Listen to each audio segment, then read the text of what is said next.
Everyone is sprinting to the grocery store. You won't be. While the herd floods every supermarket within a 5-mile radius, while shopping carts become battering rams and strangers fight over the last box of pasta, you are going somewhere else entirely.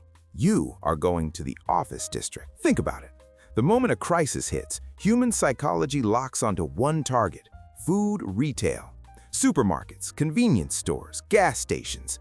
Every untrained, unprepared person on your block is converging on the exact same locations at the exact same time. Those shelves are stripped in under 90 minutes. Studies on panic buying behavior consistently show that retail food locations are depleted within the first 2 hours of a declared emergency. 2 hours. After that, it's a wasteland of empty shelving units and broken glass. But commercial office buildings? Nobody goes there. No one is trained to look there.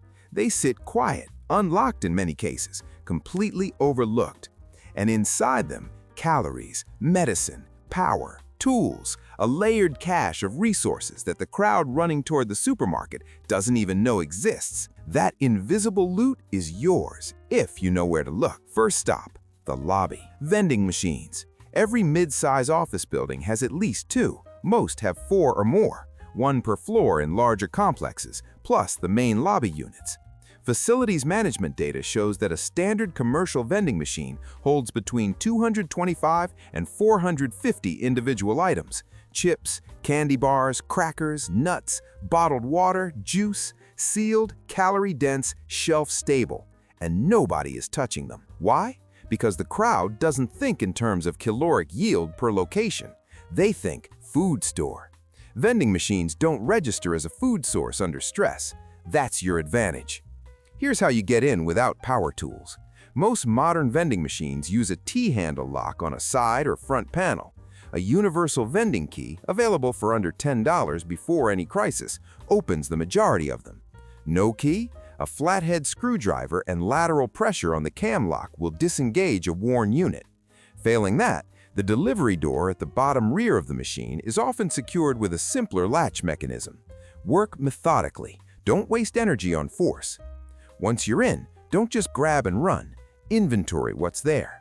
Prioritize caloric density. Nuts, protein bars, chocolate. Water bottles are secondary weight. Take what you can carry efficiently. And strip the coin mechanism. In early-stage grid-down scenarios, coins retain barter value longer than most people expect. Move deeper, past the lobby. The office kitchen is the most underestimated room in any commercial building. Every company that employs more than 15 people maintains one, and they're stocked. Not with gourmet supplies, but with exactly what matters when the grid goes down. Here's what you will find. Coffee, ground and instant in bulk quantities. Offices buy in wholesale packages. Sugar, creamer, tea bags by the box. These are not luxury items in a survival context. Caffeine is a functional stimulant that sustains alertness during high-stress operations. Sugar is fast-burning caloric fuel. Both have essentially indefinite shelf life when sealed. Now the bigger prize, water coolers. A standard office water cooler uses 5-gallon polycarbonate jugs. Most offices keep 2 to 4 spare jugs in a storage closet adjacent to the kitchen. That's up to 20 gallons of clean, sealed, potable water per office floor. The crowd at the supermarket is fighting over 1-liter bottles. You are loading 20-gallon reserves that nobody touched. Also check every cabinet systematically. Cooking oil packets, instant oatmeal, protein snacks left by employees, spare utensils and plates, critical for sanitation when running water is gone. And under the sink, dish soap, cleaning agents, spare garbage bags. Garbage bags are one of the most versatile pieces of equipment in a disruption scenario. Waterproofing, waste containment, emergency rain gear. Take every one you find. Next room. Every single floor. First aid kits. This is not optional information. This is federal law. OSHA Regulation 1910.151 mandates that every employer maintain adequate first aid supplies on site. That means every office floor in every commercial building you enter contains a stocked kit. In a mid-sized building with 6 floors and 3 tenants per floor, you are looking at 18 or more kits, minimum. What's inside? Adhesive bandages in multiple sizes, sterile gauze pads, roller bandages, adhesive tape, antiseptic wipes, antiseptic solution, burn treatment, scissors, tweezers, latex gloves, CPR breathing barrier. Larger companies also stock elastic bandages, cold packs, eye wash solution, and tourniquets. The crowd looting the pharmacy grabbed the obvious stuff and left. Nobody walked into an office building and pulled the green box off the break room wall. That box is still there, waiting. Sweet protocol. Enter each floor. Locate the break room first. Kits are mounted on walls near exits in most cases. Check reception desk drawers second. HR offices third. Secondary kits live there. Don't skip floors. In a prolonged disruption, medical supplies become the single most valuable category of resource you can hold. Treat every kit like the last one you will ever see. Go deeper. Find the server room. Every commercial office building contains an uninterruptible power supply system, UPS units. Large battery blocks connected to server racks and networking equipment. Their purpose is to keep systems running when grid power dies. When the grid dies, they are fully charged and waiting, untouched because nobody outside of IT infrastructure knows they exist. A standard rack-mounted UPS from APC or Eaton holds between 7 and 12 ampere hours at 12 volts. Larger tower units scale significantly higher. Sealed lead-acid or lithium cells, same chemistry as automotive batteries. Charge USB devices, power LED lighting, run small medical equipment. Locate the server room, typically in the basement or a windowless interior room on the ground floor.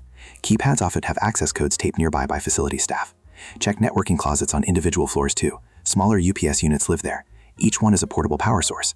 In a dark building, power is leverage. Don't overlook the desks, cable ties. Every IT department stocks hundreds. Gear repair, bundling equipment, securing shelters. Take every pack. Duct tape and packing tape next. Waterproofing, wound closure, structural reinforcement. A single roll has more utility than most people's entire emergency bag. Markers. Navigation in an unfamiliar building becomes critical fast. Mark your routes, mark cleared rooms, mark cache locations. A permanent marker costs nothing and saves decision-making time when your brain is running on adrenaline and no sleep. Check every desk drawer. Lighters and matches accumulate in offices. Smokers leave them everywhere. Flashlights are standard desk items kept for power outages. Pocket knives, multi-tools, not rare finds, sitting in drawers right now in every office building in your city. Bulk printer paper, fire-starting resource, and insulation layer. Don't walk past it. Find the door marked maintenance. This is where the building stops pretending to be a professional environment and shows you its skeleton. Maintenance closets are stocked by facilities teams who think in terms of operational continuity, which means they think exactly the way you need to think right now. Heavy-duty trash bags in bulk, larger and thicker than anything in the kitchen. Mop buckets with ringers, functional water transport containers, large plastic jugs of cleaning concentrate. Bleach-based solutions are critical for water purification. The dilution ratio for emergency water treatment using unscented liquid bleach is 8 drops per gallon for clear water. That jug represents dozens of gallons of purification capacity. Personal protective equipment lives here too. Nitrile and rubber gloves, dust masks, and in many buildings full respirators, kept for chemical handling compliance. Safety goggles. This is the gear that keeps you operational when the environment turns hostile. Check the walls, extension cords, power strips, rope and bungee cords, a folding utility ladder, standard in every maintenance closet for ceiling access. That ladder alone changes your operational range entirely. And spare keys. Facilities closets frequently contain a secondary keyboard, master keys, elevator override keys, roof hatch keys. In a grid-down scenario, vertical mobility is a tactical asset. Don't leave the complex yet. Go down. The parking garage is the most physically overlooked resource cache in an urban environment. People walk through them every day without seeing what's there. In a disruption scenario, that blindness is your dividend. In the first 48 hours, a significant percentage of cars and commercial garages will still be there. Owners couldn't get back or left on foot. Each vehicle is a supply node. Automotive first aid kits in the truck, jumper cables, tow straps, Mylar emergency blankets rated to retain up to 90% of body heat, rain ponchos, road flares, signaling devices, and fire starters. Check every trunk systematically. Fuel. A standard passenger vehicle holds 12 to 16 gallons. Even a quarter tank is 3 to 4 gallons, enough to run a generator for 6 to 8 hours. A hand-pump siphon hose lets you transfer it cleanly. Now you know what nobody else knows. Calories from vending machines nobody cracked. Water reserves nobody touched. Medical supplies still mounted on break room walls. Power sources behind doors nobody opened. Tools, materials, fuel, sitting quiet in buildings the crowd walked past without a second glance. This is not luck. Luck is for people without a plan. You understood the legal requirements guaranteeing first aid supplies in every office. You understood the power architecture keeping UPS units fully charged. You understood human psychology well enough to go exactly where the herd wasn't. That gap between what the crowd does and what you do, that is your survival margin. It has to be built before the moment arrives. You just built part of it. The office district is empty, the loot is invisible, and now you can see it.